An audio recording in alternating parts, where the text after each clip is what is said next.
Hello, everyone. Welcome to our plenary with Jamie McHugh, who is going to talk about the Journal of Dance and Somatic Practices, especially about the volume on somatics and eco-consciousness that he co-edited with Dr. Thomas Kampe and Katja Münker. I briefly want to say a few things about the journal. So the Journal of Dance and Somatic Practices is run by Intellect Books.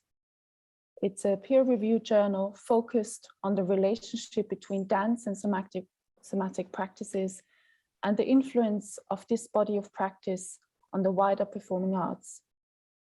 The journal will be aimed at scholars and artists, providing a space for practitioners and theorists to debate the work, to consider the impact and influence of the work on performance, and examine the interventions that somatic practices can have on other disciplines and implications for research. I am personally very, very grateful for Jamie to be here with us today. I'm very grateful for him to be speaking a little bit about his practice, his life of practice. I'm very looking forward to also hearing about the journal on somatics and eco-consciousness and how all of that has come about. A few words about Jamie. Jamie is a somatic movement specialist and interdisciplinary artist living in the Hudson River Valley. He's the creator of Somatic Expressions, Body Wisdom for Modern Minds, an accessible and inclusive approach to somatic expressive practices for daily life, and nature being art, abstract contemplative nature photography and video stream online collections. He has studied with various master teachers, artistic, spiritual, and therapeutic, over many years, including Anna Halprin, Emily Conrad, Bonnie Bainbridge Cohen, and Thich Nhat Hanh, with the greatest teachers of body and art being the natural world. After teaching somatic movement arts internationally in various capacities for diverse audiences for over 4 decades, Jamie is currently focused on creative relational resources for befriending oneself, embodied mindfulness, and for attuning outwardly to the natural environment, embodying nature, as well as explorations into outer landscape. His teaching is currently offered online for ease, efficiency, accessibility, and economic and ecological equity. You can find more about Jamie on somaticexpression.com. And now, without further ado, Jamie, it's over to you. Thanks so much for being here. All right, away we go. Hi, everybody.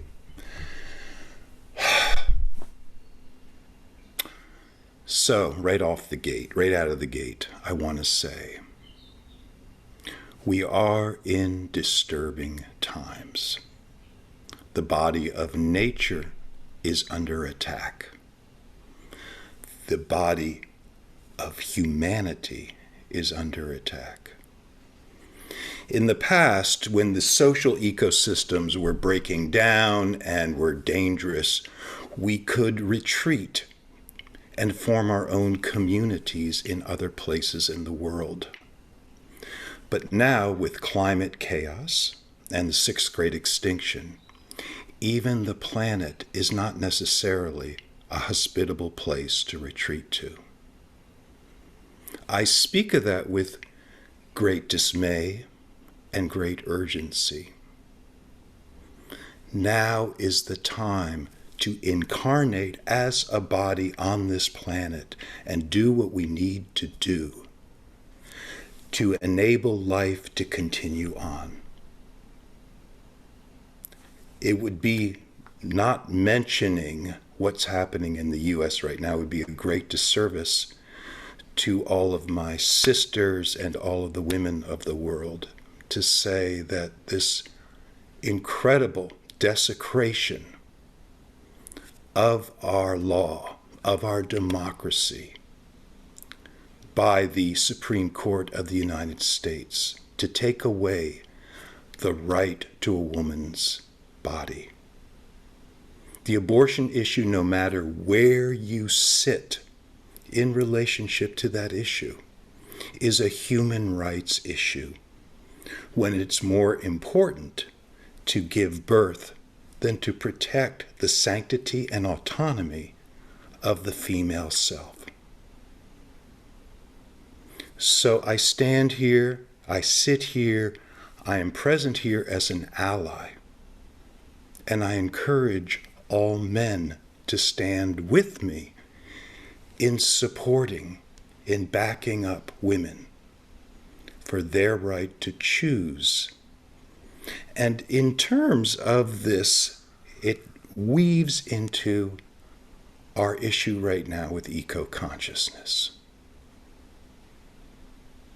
When ideas become paramount that are different from the lived and emotional experience of our own bodies, when the body is diminished and put in the background to concepts, and our disenfranchisement, our estrangement from our own bodily experience diminishes our ability to sense, perceive, and empathize. To sense, perceive, and empathize.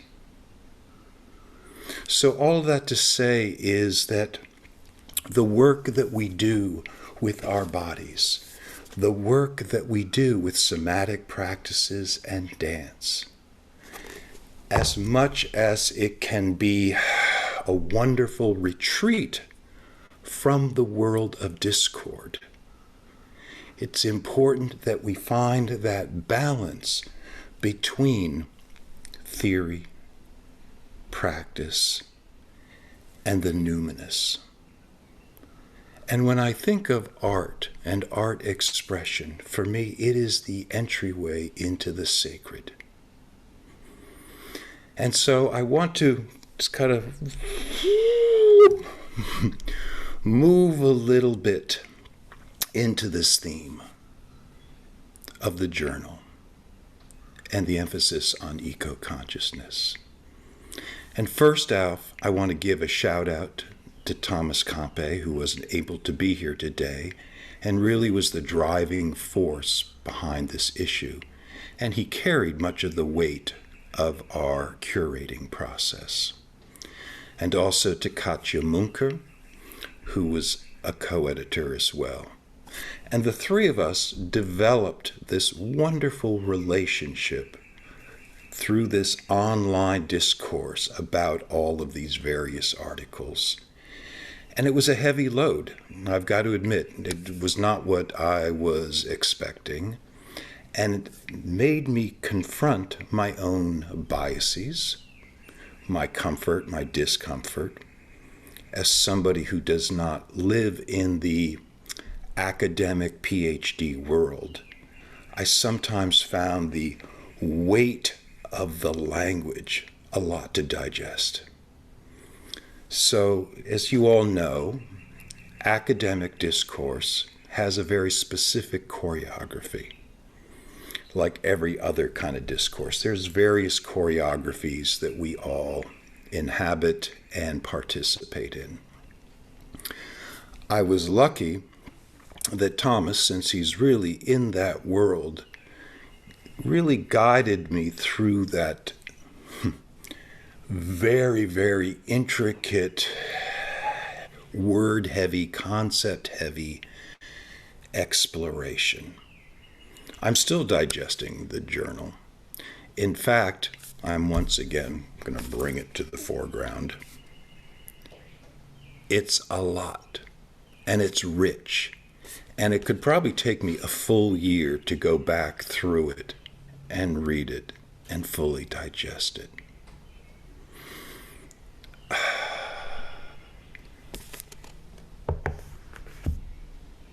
A pause.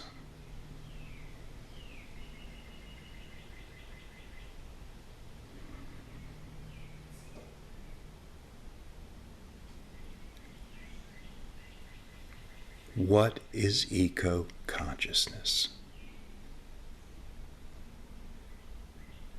For me, this question, and we all have different answers to it, reflects the multiplicity of life on the planet and the multiplicity of our states of consciousness, cognition, feeling, sensation, all of it makes us human. So for me, it was important that those various ways of thinking and perceiving and expressions of that were part of this journal. How could we invite theory? How could we invite artistic reflections, practice reflections, and artistic expressions? All of these create the various ways we communicate with ourselves and each other. So what is eco-consciousness? I ask that question to all of you to consider. What is eco-consciousness? Is it my awareness of the environment around me? Is it my understanding myself as part and parcel of the planet? Is it my relationship to land, whether it is creating pollinator-friendly habitats? Is it how I approach the planet, how I consume resources, how I give back to the earth? What is a holistic way of thinking of eco-consciousness? One of the important parts of eco-consciousness for me is generating love for the planet. Generating love for the planet is love of body. Generating love for the planet is love of others and the world. This world that we are part of and that we have, in a sense, sprung up out of. Would we be human? Would we actually be human if we were not on this planet? Just like a tree is my brethren, just like the birds are part of my psyche, just like the soil and the rivers animate my consciousness, would I actually be human without all of this?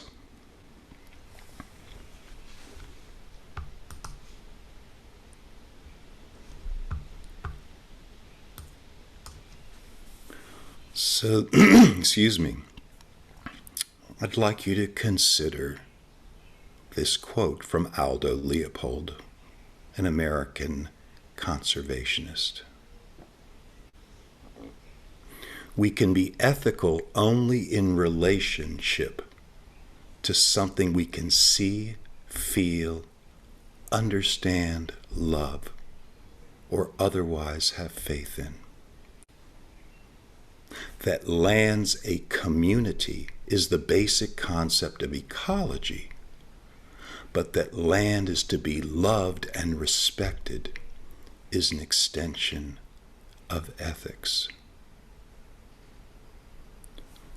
What are our ethics in relationship to the place we inhabit? And how do we approach land just because it is free and it is given to us, just because nature is freely available to us, what is our responsibility in giving back? How do you give back? How do you engage yourself in the fabric of life?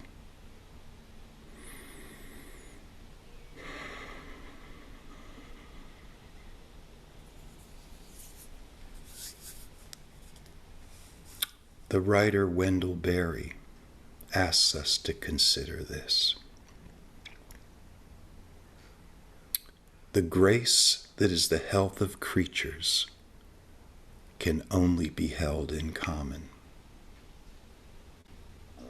In healing, the scattered members come together.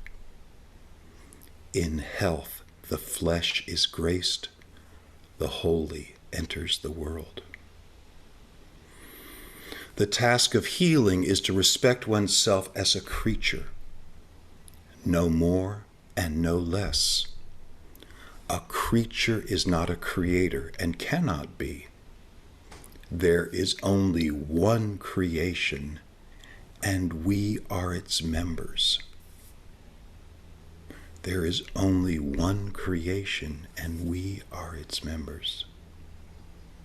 To be creative is to only have health, to keep oneself fully alive in the creation, to keep the creation fully alive in oneself, to see the creation anew, to welcome one's part in it anew. The most creative works are all strategies of this health.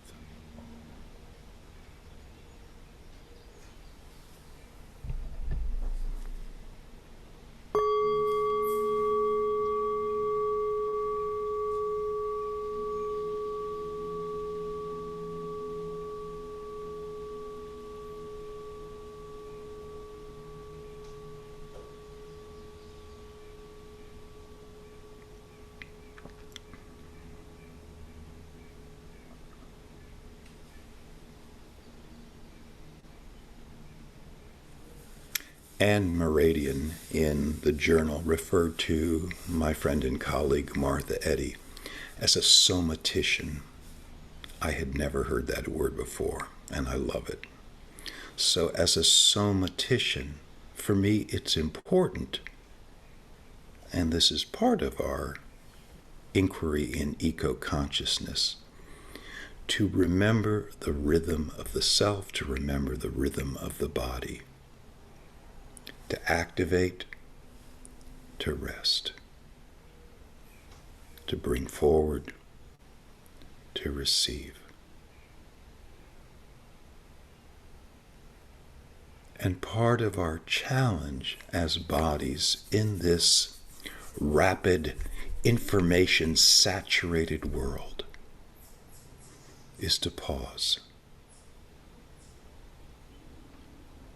Stillness as a movement is fundamental to the health of the organism.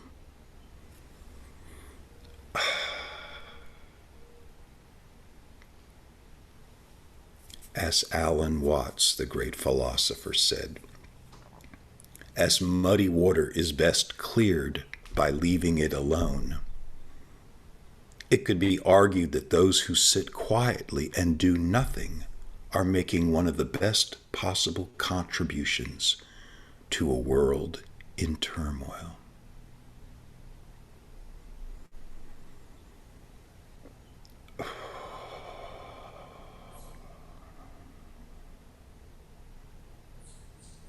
So taking a moment right now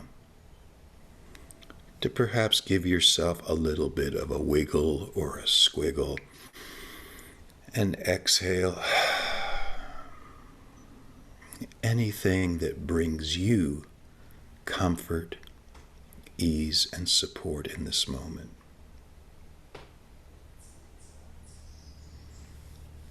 How do we keep remembering the body of life,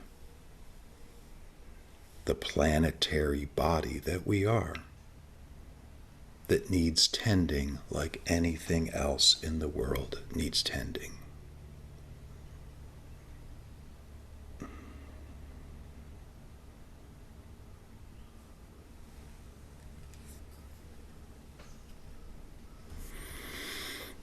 So meanwhile, back at the journal. In considering all of the contributions to this journal, a good friend of mine in Boulder, Colorado, upon the release of the journal, wrote me a note, said, I am going to create an academic course, a college course, based on the contents of the journal. And I thought, what a great idea. I had never thought of that, but of course, it is rich source material. And I think of that in terms of this process of how we bring our work forward and then have responses. And that response stimulates our creativity to engender something else. And so the creative process of collaborating, creating, and curating, selecting, distilling, finding ways to create a pattern and a wholeness out of the resources that we're given. So we started this journal 2 years ago in May of 2020, and it's been a long journey, and so it's interesting to look back at that process in retrospective, which in being invited to this conference and thinking about this also made me think of how this work began for me. So I've always been a participant in the natural world for most of my life as someone who has found solace and inspiration in the world of nature, particularly when the world of human beings was disappointing, discouraging, sometimes overwhelming, that I've always found solace and deep, deep satisfaction in the wild. And of course, as a modern dancer, starting in my 20s with improvisation and really beginning to enjoy and appreciate the life of the body unscripted, the life of the body responding to others, to concepts, to environment, that I started this journey working with kids as an artist in residence in public schools, and realized that even though I was learning more and more modern dance technique, that it was really impossible and kind of ridiculous to think of teaching kids technique because they were movement. And because they were movement, because they were nature in motion, how could I support that and create with them, to collaborate with them on generating kind of a multi-sensorial performances? As one parent said to me after watching something, he said, I felt like I was watching life happen on stage. So that's always been an undercurrent in my work. How does life happen in the moment of its evolution? And so little by little, all sources kind of pointed to working with Anna Halprin in California. In 1986, I went to apprentice with her. And the first month of our training was spent at Sea Ranch. Sea Ranch is 100 miles north of San Francisco, and it's a planned community that her husband, Lawrence, a landscape architect, helped design.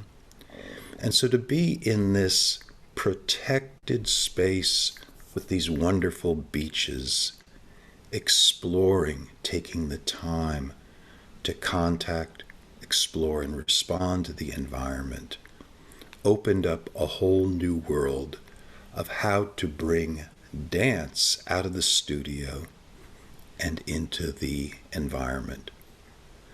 But even that was kind of, for me, even though I had taken an alternate path of becoming a dancer, contact improvisation, release technique, Buto, as well as doing modern dance, training with Nikolai,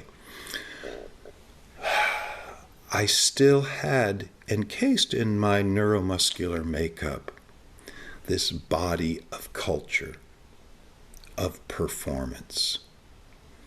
And that with Anna, and really coming into the movement of the body as body, flexion, extension, rotation, hyperextension, the basic fundamentals of structure moving in relationship to breath expression, slowing down, feeling into what is the movement saying to me. So it was like going from English to French, for example. It was a whole different language of understanding.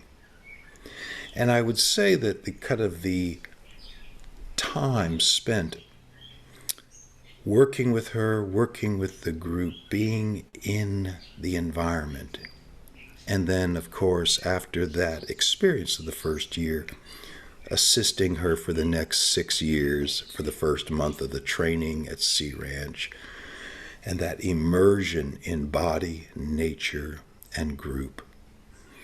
And then being gifted by her the week in the summer intensive that would happen at Point Reyes, National Seashore. And so for the next 17 years, I took a group each summer to the beach, allowed me little by little to begin to think more and more of what was important in terms of making this connection through our human body to transform and shape-shift into connection with the environment.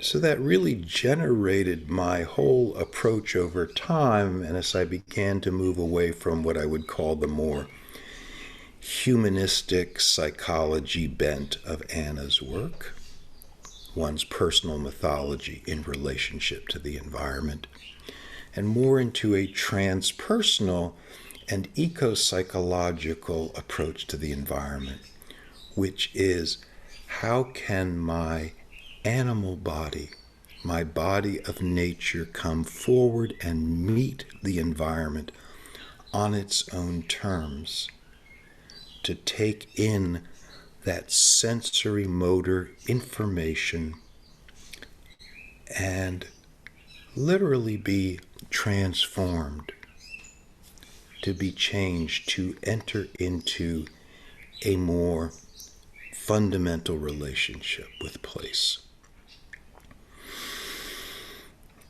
And one of the things that I really derived from my work with Anna is this notion of tasks.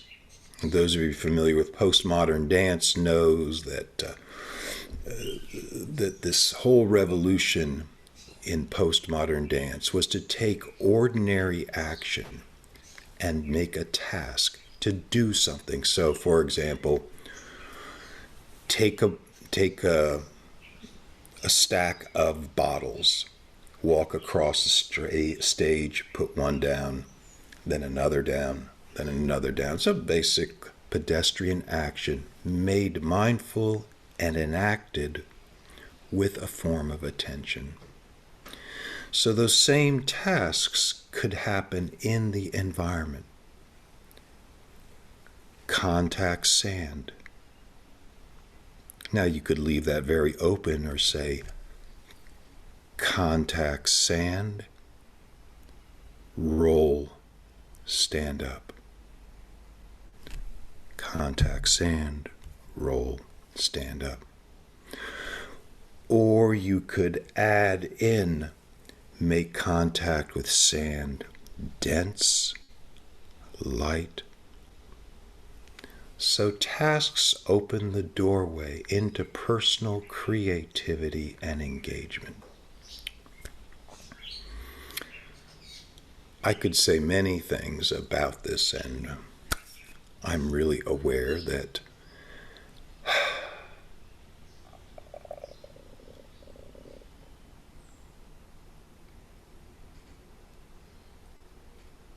our time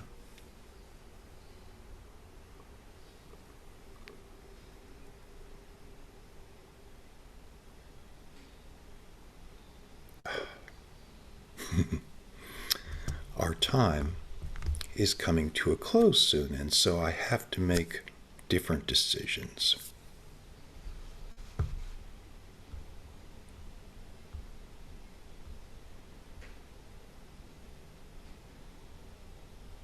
But I think in terms of our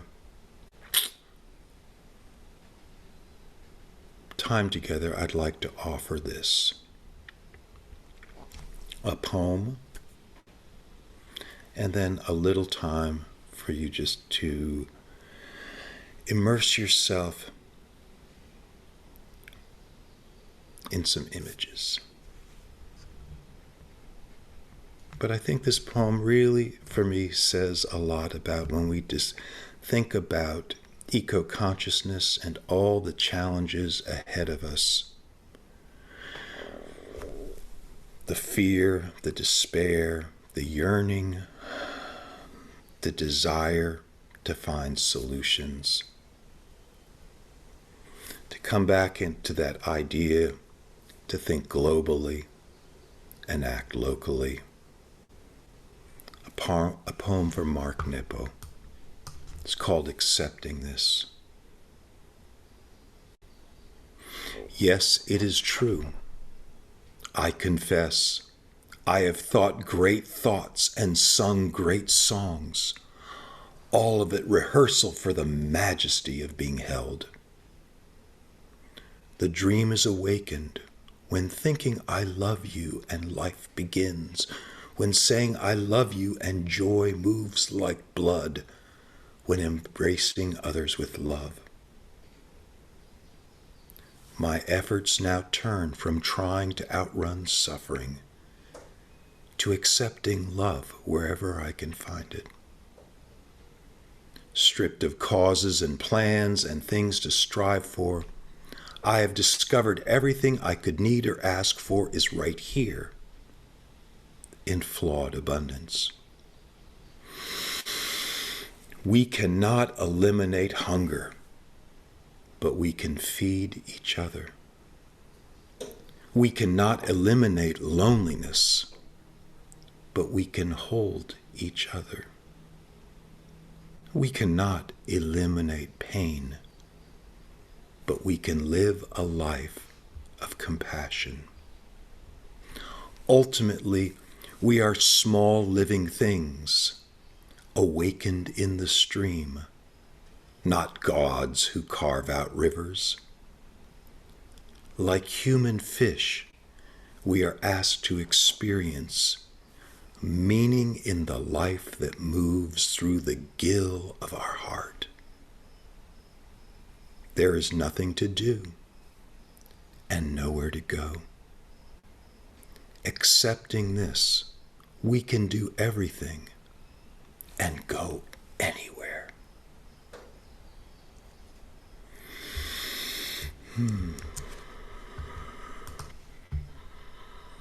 So, I'm going to switch now to screen share.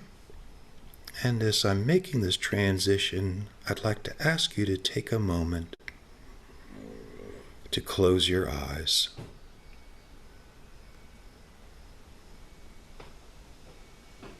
And settle into your breath and your body.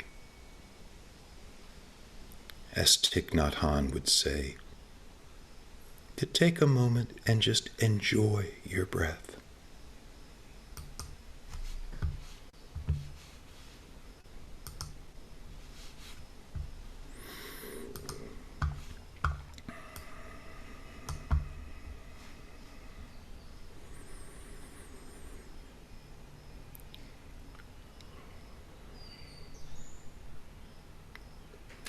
And as we take this next 5 minutes, just letting these images wash over you and seeing if you can keep a certain percentage of your attention on your breath, on your structure, as you let this all wash over you.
So I hope I've shared some things with you today that are relevant, that have stimulated your thinking, your feeling, your sensing. I appreciate very much being invited to be at this conference. And what I want to leave with is, remember, you matter. You are matter. We are matter, and we matter. To keep creating, to keep generating beauty, to support your life, to support your body. And thank you. Thank you very much.